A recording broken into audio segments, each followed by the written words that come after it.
Hi, I'm Ann Fraser. Welcome to another edition of Bringing Hope to Alzheimer's. Today, I have a very special guest. This is Sarah Kellogg. And if you were at the gala this year, you might remember her from her testimonial video that we had. But if not, we're going to talk with her today, and it's going to be amazing. So how are you? Great. Good. Excited. Other than traffic. Yeah.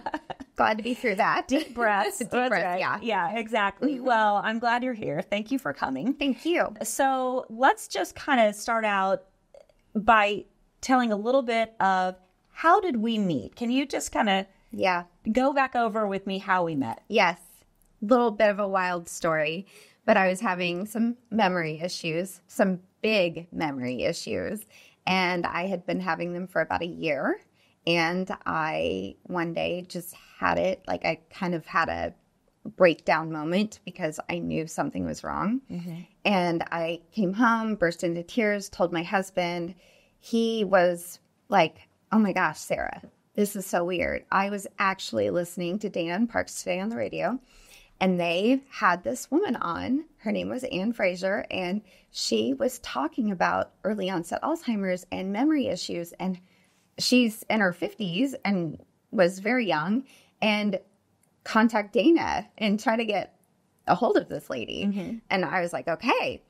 So I called Dana, or I texted her, and she gladly gave me your phone number. And I think she reached out to you too. Mm-hmm. And you texted me. And then I called you, mm-hmm. and I think you were driving to Texas or something. Yeah. And I was on the phone with you for about probably an hour. Mm-hmm. And I just spilled everything to you, and you were just so helpful and encouraging, and just from there on it starts like another story. Yeah, very good. So tell everybody your age. How old are you? I'm 46. 46. So well, you were 40... Saturday I'll be 46. So almost there. Happy birthday. Thank you. So you were 45 mm-hmm. when you finally said, I've got to do something. Right. So how long had you been having trouble with your memory before that? It was a good year. A good year. Mm-hmm. Tell me, what kind of struggles were you having? At first it was just kind of, I felt like I was a little like, maybe I had attention issues. Like I couldn't, I had trouble following things. Mm-hmm. I was very, very good at multitasking. Like I do that a lot in my job. And I was realizing that I couldn't multitask like I used to. And so I brushed it off. I just kept thinking, this is nothing. And then eventually I started forgetting words when I was talking to people. And I can remember talking to a client and I couldn't think of the word sink. And it was very awkward. Mm-hmm. And then I would be in the middle of a conversation and I wouldn't be able to remember what I was talking about. When it came to be my turn to talk again, my brain would just go blank and I would have no idea what to say. And so that just kept happening over and over and more consistently. And then eventually there were a couple times where I was driving and I realized I didn't know where I was. Mm-hmm. And that really scared me. Mm-hmm. That was a huge red flag for me. Yeah. And I thought, something's wrong.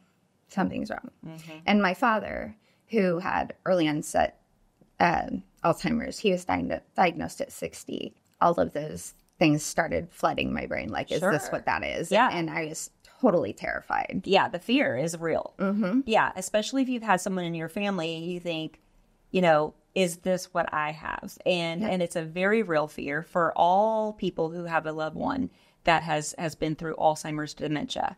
So you mentioned the things that you were having trouble with. And then when we met, you said something that was interesting. And you said, I've made an appointment with my doctor, and there's nothing wrong with making an appointment with your doctor. I want to make that clear. And we chatted a little bit. Talk to me about what path you chose to take after we talked. Well, after you told me your story and what you did and what you went through, I sat down with my husband and together we talked about it, and we decided absolutely 100% we were going to go the more functional medicine path. Mm-hmm. I totally dove in. I'm a researcher. Like if there's something I want to know about, I will just read and everything. And so you had mentioned to me the Bredesen method or protocol. Mm-hmm. And so I really started digging into that because I thought, okay, I'm 45. I don't want to just go to a doctor and him to tell me to go see a neurologist and go down this path of, no answers. So I ended up just doing a little Google search, and lo and behold, there was a doctor in Lawrence where I work, and at the ADMIC clinic, Dr. Sandel, and he does the Bredesen Protocol. And so I decided to schedule an appointment. I canceled my other doctor's appointment. And from there started a whole battery of tests. You know how it is. I do know how it is. Yes. Lots and lots of tests. Yes. And waiting for those test results. I don't know about you, but I just remember thinking, this is forever. Like, I can't wait to get these test results, figure out what's going wrong. Because after reading about, his book, The End of Alzheimer's, and reading about his protocol, what are the things I need to fix? Because I want to fix them. Yeah. And so it's like waiting forever. It was like 6 weeks before I got my test results back. Yeah. And so, So you got your test results back. Tell me a little bit more about what were some of the things that they felt was contributing to your Alzheimer's cognition issues. So mostly my gut. I had a severely inflamed gut. I had had a colonoscopy last year and an endoscopy. And in my endoscopy, they did a biopsy. They said it was extremely inflamed. So it's my gut. So we knew we had something going on there. And of course, your gut and your brain are very closely connected. Absolutely. So if your gut's not right, your brain's probably not going to get right. That's exactly right. Yes. So that was some of the things. We've discovered that I have like a bacterial overgrowth. And of course, there's so many other things like my vitamin D levels, B12, my omega-3 levels were severely low. Wow. So there were a lot of things that needed to be tweaked and fixed, but really they were very simple things. So right. Not anything that's, oh my gosh, I have to have a major surgery or some type of weird transfusion or something. But so I just want to reiterate this to our audience. So you're 45, you're diagnosed with Alzheimer's, right? Well, early onset. Yeah. Well, so when I took the MOCA test, yes, I was in that mild cognitive. You were on MCI. Category. Okay. Yes, okay. Absolutely. So early onset, and my symptoms started at 48. Yeah. And just like you're saying, my gut also was messed up, but also just those things, whether it's being low in vitamin B, that is a simple fix. Yeah. Being low in your omega-3s, take a fish oil twice a day. Yeah. I mean, things like that. That's the thing that I want to get across to people, especially through the podcast, is it doesn't mean that you have to go have neurosurgery or you don't have to go on $100,000 prescription medication. No. It's literally things that are super doable. Super doable. Right. So you had bacteria in your gut. I had H. pylori. I don't know what you had. Mine was SIBO. SIBO. Okay. Yeah. Yeah. There's a lot of different bacteria that can be in your gut that aren't supposed to be there. Right. And then you have good bacteria. And what happens is that good bacteria goes away and the bad bacteria takes over. Yeah. Right. So you found those things out. And then you also had, because your symptoms kind of followed you having COVID. Yeah. Right. So talk about that. That was kind of the big one. That was the big one. So, and my doctor was kind of the one who figured that out because the onset of my symptoms happened after the second time I had COVID. And I didn't have COVID very severely. I was pretty sick. I had, high fever. I had all the bad things, but I was not even close to being hospitalized or anything like that. Right. But I did notice probably within a month after having COVID is the first time I had a complete blackout of a conversation that I had with a girlfriend. And so that's kind of how my doctor kind of correlated that. And he said he's seeing a lot of patients coming in who with long COVID symptoms and brain fog and memory issues being huge. Of course, myself, I'm a researcher, so I started researching, and I've come across several studies now that they're starting to do. They're finding that elderly people who may have been like on the cusp of having Alzheimer's dementia after having COVID, fully blown. Full on. Just right away. Yep. Something about the lack of blood oxygen getting to your brain, the clots, microclots having to do with, I'm not a doctor, so I can't really explain all of that stuff. Right. But the spike proteins. Yes. So what he said is basically my body likely does not know how to get rid of spike proteins. Mm-hmm. Yeah. And most people don't. Most people. That's what, because we're seeing that. I mean, I work closely with a lot of senior communities that have memory care units, and a couple of them have been admitting people in their 40s into memory care. So, and it kind of came on with the onset of COVID. And again, I want to be clear, like Mark and I had COVID horribly, and I had all those same things. And so Mark and I did a regimen with our doctor of some supplements that helped. Your doctor did a regimen with you too. Yeah. Talk about that. So he specifically prescribed me something for that, to correct that. Mm-hmm. He said, he wanted to try this. It's not something you can just go and get at the pharmacy. It's called Carnitine Blue, and it's a combination of methylene blue and nicotine, which seems weird, but the combination of those two is what works. So basically what it does is it provides better oxygen for the red blood cells. So it corrects the oxygen. Again, I'm not a scientist or a pharmacist, so I don't really know how that goes. But so that fixes that problem, along with putting me on a natural blood thinner. So this wasn't like a pharmaceutical type of blood thinner. Mm-hmm. And he said that if I took those and it worked, and I felt significantly better afterwards, then that was what that was. So it was a trial, so I got the things, they're little troches or whatever. I don't know what you call them. You put them in your cheek. Yep. And they, I would say I did them 4 days in a row. And by the end of the week, I literally had, I would say 75% of my cognition functions back. Right. It was incredible. Tell the story about your husband and going to the store. Oh, yes. Yeah. So I was kind of, a little bit in denial. Like, this isn't, this could not have worked that quickly. Right. He told me, though, it would if it was related to COVID. And so one day I was going to the grocery store and my husband said, hey, can you grab can you pick up this for me? Right. And I said, I just was like, you're going to have to text me. I will not remember that. Right. Like, I have my whole list here. And I'm just like, text me. Well, he didn't, because he was intentionally testing me to see if I would come. And I did. I came home with the item. And I remember I walked in the house and he goes, you remembered. And I just started crying. Right. Like, what? I know. It didn't even hit me that I remembered. Crazy? I know. Because everything up until then, I literally wouldn't remember anything that happened. I would go into a room, turn around, go into another room, turn around. I mean, back and forth all day long. Like, I just had no remembrance of what I was doing. Right. Minute by minute. So it was pretty amazing. Yes. Yeah. Yes. So so you had one round of the therapeutics and then you went back and you had another one. Talk about that. So I saw a huge increase in my cognitive abilities right away. And then after about 2 months after doing that, I started to see that I was a little bit slipping in areas. And I started realizing, okay, I feel like I'm going a little bit backwards. So he started me on another round. And again, it worked.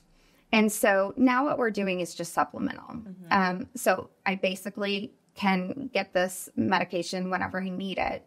It isn't something that you want to go out and get on your own. You definitely want to talk to a doctor first, because I think you can probably get it online, but I don't recommend that at all. I would talk to a doctor first, because it is a pretty potent, powerful drug. I agree with you. Absolutely. Yeah. Always get a doctor's. Well, there's so many warnings on that. Like, you don't take it with certain medications. You don't take it with alcohol. You don't take, there's lots and lots of things. So it's a pretty serious thing. Sure. So, so now I'm probably long-term on a blood thinner, and the methylene blue or the Carnitine Blue I will be taking as needed. Mm-hmm. So pretty much anytime I feel like I'm starting to kind of get, going backwards, take another round. Mm-hmm. Yeah. And in the meantime, you're healing your gut. I am. You're healing your gut. And then if you don't want to go in this direction we can not go in this direction. But also, one thing that a lot of people don't realize is going through any kind of a traumatic experience. That also can cause some issues with cognition in our brain. Absolutely. And without going too deep into it, do you mind talking a little bit about that? Just that's maybe... Yeah. So from about 2010 to 2020, of course, COVID was traumatic for everybody. Sure. But I experienced quite a bit of trauma, family issues. My father, of course, having Alzheimer's, but I had... That alone is so traumatic. It's very stressful.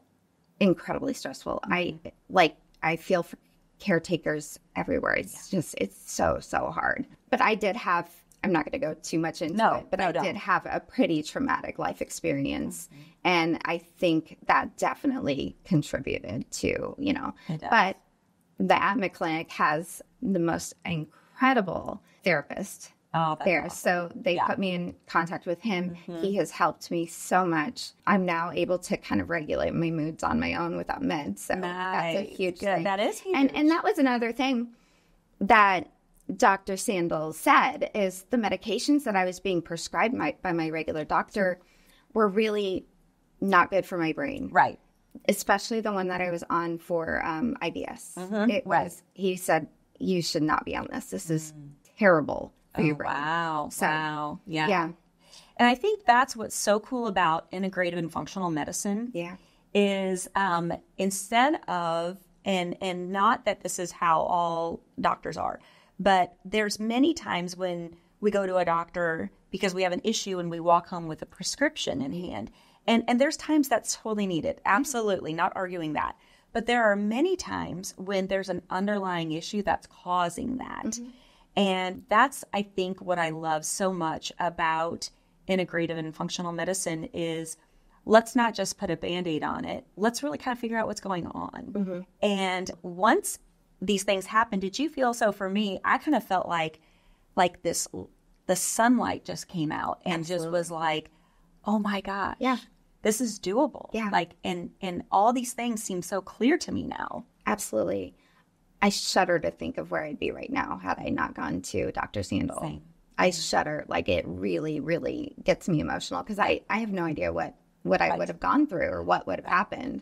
Yeah. So, yes, I 100% agree with you on that. I truly don't think that I would be selling real estate. Yeah. I definitely wouldn't be doing my charity work. Yeah. I think I would be in a completely different situation right now. Yeah, there was a point that I literally thought I'm going to have to go on some type of disability from work because I can't, just going through a day of work was so incredibly stressful. Right. I had to write everything down. I have pages and pages and pages of notes. Right. Because I have to go back to them constantly to refer back to them. Right. Oh, exactly. My memory just was not holding that information. Was not there. No. Right. This episode is brought to you by Thrive Once More. And I'm going to tell you a personal story because Thrive Once More, I was looking for a new functional medicine, integrative medicine doctor, and I found Dr. Ann Morgan. She was a ER doctor for 22 years and got tired of seeing people come in so sick and just being able to treat the symptom that was happening at the moment and not really the inside of the body. So she started her own practice called Thrive Once More, where she helps men and women figure out what medical issues are going on in the body and how to get to the root cause so you can actually heal and not just take a pill or do something that's going to just treat the symptom and not the problem. So Thrive Once More, Dr. Ann Morgan, she's my personal doctor. If you want to make an appointment for just a quick consultation, you can go to thriveoncemore.com. And we want to thank her for being a supporter of this podcast. As you move forward and you're fixing things, you're healing your gut, things are going along, what does the future look like for you now? It's incredible. I feel like not only am I healing my brain, I'm healing my entire body. Yep. I'm healing my mental health. I'm healing my physical health. So it's literally from the core out. I feel so good. Yeah. I feel better than I have in years. Yeah. And just all the way around. Yeah. Yeah. And I can tell that. So hopefully you're okay if I say this. We met over the holidays. Yeah. In person, because we did talk on the phone and all that. And then we met in person for breakfast in Lawrence over the holidays. And I don't know if you remember this or not, but when we were talking, because I picked up on things that I used to do, but when we were talking, there were times that you'd be talking and you'd lose where you were and you'd start over. And I so got it. I was like, I've been there. In fact, I did it once. And I'll still do that periodically. Yeah. You know, I mean, it's not like I'll never do that again. Normal people who don't have cognition issues do that periodically. Right. So I have to give myself grace. But I could see the worry on your face. I could tell that it was weighing you down. And just being at the gala and being here today, you look so light and so free. And my whole entire family loved you. No. Like, Sarah is so cute. She looks like she's 25. Oh. And I'm like, I know, she does. She does. So they're lovely. Your whole countenance is different. Oh, so and you night and day. Yeah, you look lighter, you look free. It's really, really cool for me to see, because I want you to know you are the only other person I know that has been where I was, and now you're coming out of it. Yeah. That's it's it. Incredible. And I have waited so long. I've seen like the Memories for Life documentary that Dr. Bredesen made. Yes. And so I know there's other people out there, but I have not known anyone yet. And so for me, it is just so exciting. In fact, I was getting ready to text you, but I knew you were in the car and stressed, so I didn't want to send it to you. But I'm starting a support group. Ah, wonderful. For people like you and me and a few other people who are in their journey right now. And they're not quite to where you are yet, but there's nothing out there like that where we can just talk freely. Yeah. And if your doctor suggests something that you're doing that's working really well, or you're like, I noticed this when I do that, like, it's just a safe place for us to be able to be real. Yeah. And to be able to share, and if we need to cry, you know, because there's days that if I have gone off my plan a little bit and I have had some moments, then it would be a safe place to be able to say, the other day I had a couple moments and this is what happened to me. Yeah. And just be able to share that, because being in real estate or being around other people who don't know what I'm going through, it's hard for them to understand what's happening in your head when you're just like, oh my gosh, oh my gosh, oh my gosh, oh my gosh, you know, and then that little fear of, am I going to come out of this one? Right? Am I going to bounce back? I even had fears like, is this in my head? Am I like, you know, am I crazy? Because people were saying, well, there's no way it could be that. You're only 45. There's no way. And that's so false. And so I kept thinking, then what's wrong? Like, is this a mental health issue? Like, am I going crazy? True. I mean, there were times where I literally was thinking, is this what that is? Exactly. Yeah. Exactly. One other thing, do you get, I mean, because I don't know how freely you talk about it yet, because I talk about it because once you've reversed, it's so freeing to be able to tell people the hope that you now have. Yes. And so if you had a chance to tell some people around you what's happening, and when you first say, I was diagnosed with early onset, do you see their face go, oh, well, and then you're like, but wait a minute, but you know, it's funny because, well, I've had so many different reactions, honestly, but it's almost like disbelief, like, no, can't be true. That cannot be right. Exactly. And you know, maybe you're just stressed. Yeah, really stressed. I'm like, but stress is one of the things that causes it too. But so stressed that I don't know where I am when I'm driving. That doesn't make sense. Because your life isn't any more stressful now than it was back then, is it? Oh, no. No, it was the same. And that's where I kept thinking, I can handle all these things coming at me. Right. Why can't I handle them right now? Exactly. You know? And that's the point I wanted to make, because yes, we all go through stressors in our life, no matter what it is. It could be throwing a gala. It could be putting together a wedding. It could be, you know, a lot of things going on at work and a lot of projects.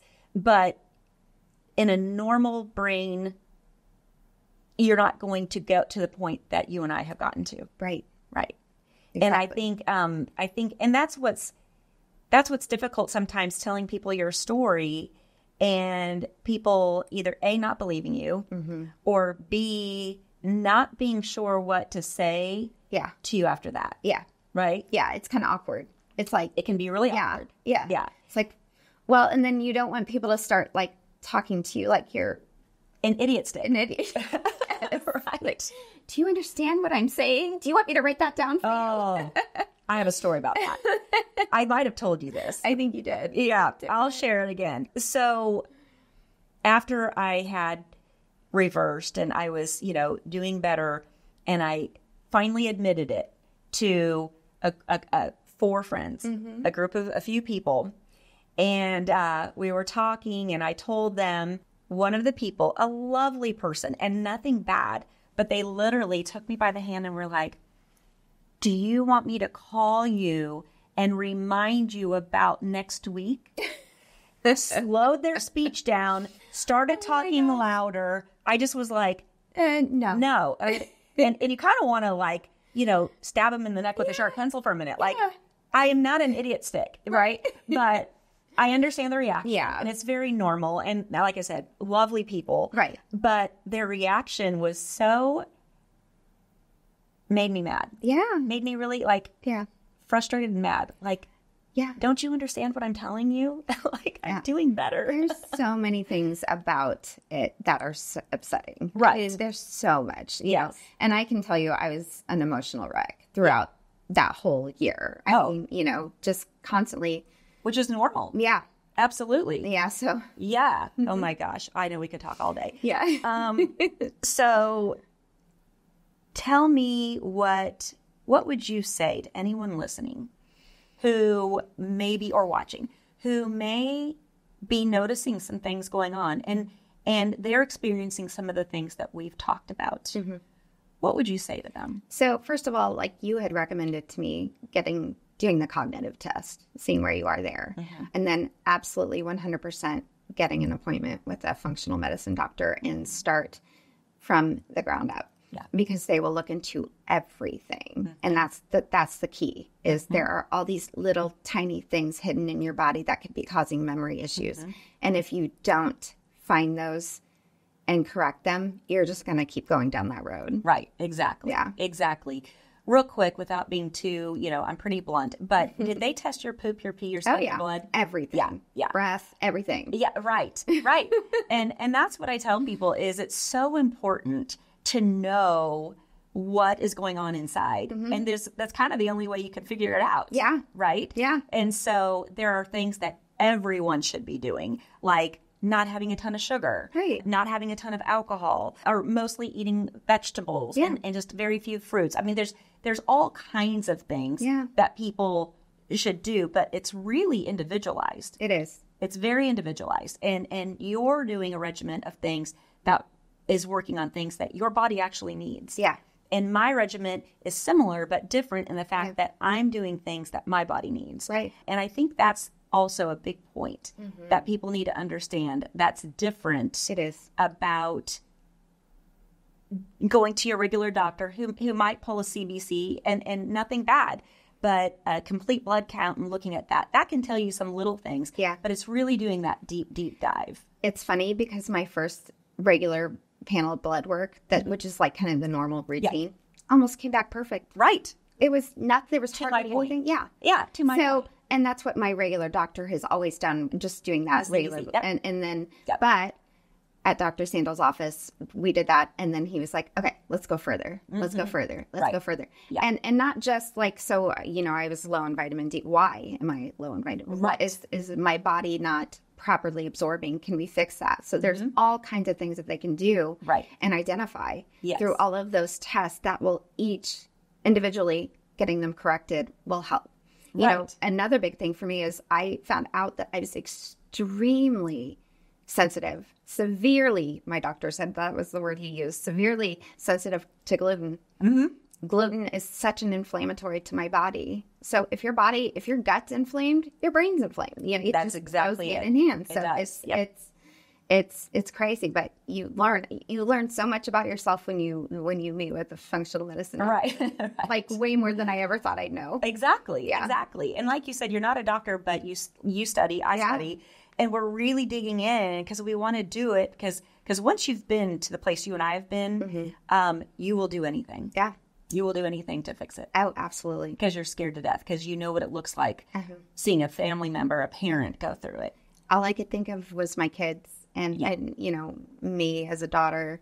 My daughter, of course, I'm an adult, and my father was 60 when he was diagnosed, and I wasn't living with him. But just, helping my mom care for him because she needed breaks, and I would go in and give her breaks.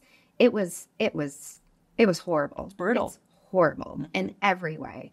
And I just kept thinking, I can't do that to my kids. Right. I can't do that to my kids. Exactly. That's a whole thing, the stress on the family, right? I want to jump back for 1 second to when we were talking about the blood panel. If you're listening to this on podcast and not the video, you get this range of in your blood work where they're like, you're in normal range. You're fine, right? Yeah. And so, but what I've learned from my doctors is that this might be normal, but really this is actually optimal, or this is actually optimal. Yeah. Or right in the middle is optimal, and all this out here gets you further away from where you should be, even though it's in normal range. Right. Right. And so I think that's the other thing that is so interesting is to find out, like, if normal is from 2 to 200 and you're at 199, but normal, like optimal, is like at 3 to 5. Yeah. I'm at the totally opposite end of the spectrum. Absolutely. So, and that's a concern. That's something you should be working on. Thank you. Right. Exactly. Yeah. So again, I have learned so much, and I get a lot of, it helps me because I always say, God doesn't waste a thing. So suffering is bad enough, but wasted suffering is tragic. Oh, yeah. Right. Absolutely. And so that's kind of how Night of Hope was born. That's kind of how it all came about, was because I wanted people to know there's something you can do. I didn't go through all this to just sit on it and be better, but not say anything. And that's how we met. Well, and I want to say that, like you said, Night of Hope, that's your whole organization. Yeah. And all I could think about after talking with you is that I had hope, and I did. And that's what kept me, going. Yes. And, it really made me, go from this complete frozen fear to, okay, you know what? I think there are things we can do. And of course, I'm thinking along the way, like, hopefully this is right. Hopefully she's right. Hopefully this is hopefully this will work. Right. But then, after reading, researching, and then going through what I've been through, and now I'm just like, oh my gosh, I just want everybody to know. Like, right. There are things you can do, and start doing them now. Don't wait. Exactly. Yeah. Exactly. That is it. Yeah. That is absolutely it. I also think if you have a history of early onset Alzheimer's in your family, that you should definitely really stay on top of that blood work and make sure everything is going okay. Optimal. Not normal. Not normal. Optimal. Yes. Exactly. Yeah. That's so good. Well, I know you say you feel like you're about 75%.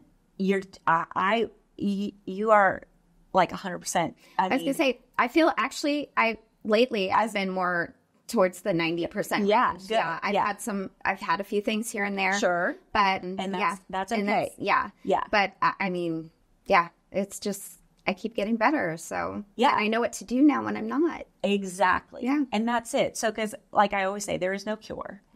But I have learned, like I said in my speech, I have learned how to live with it and not just deal with it, but actually thrive with it. Yeah. Right. And that's what we're doing. And that's what hopefully we can continue to tell people about. Absolutely. So, yeah. I love it. Is there anything else you want to say? Just thank you. Thank you for everything. Oh my gosh. I'm so grateful. And you did the hard work. But you had to do the hard work. Yes, but I would have never gone down that path if it wasn't for you. So I think there was definitely something happening because God's hand was in it. You were meant to be on the radio that day. Yeah. My husband was meant to hear that. That's right. And, it just feels like everything just really fell into place after that. And so I know that that's what that was. Well, and a huge shout out to Dana Wright with the Dana and Park show. Yes. On KMBZ. Yeah. She's a fabulous person. and allowed me to tell my story over an hour's time. I know. So I'm thankful for her. And I'm thankful for you. Thanks for doing the hard work. Absolutely. And I'm so blessed to know you. No, really, really am. So, and I'm excited about our support group. Yes. Oh, I can't wait for that. That's amazing. Yeah. We'll talk in a minute. All right. Well, thanks for being here today. Thank you. It wasn't bad, was it? No, not at all. All right. Thank you guys so much for tuning in. And we will see you next time on Bringing Hope to Alzheimer's.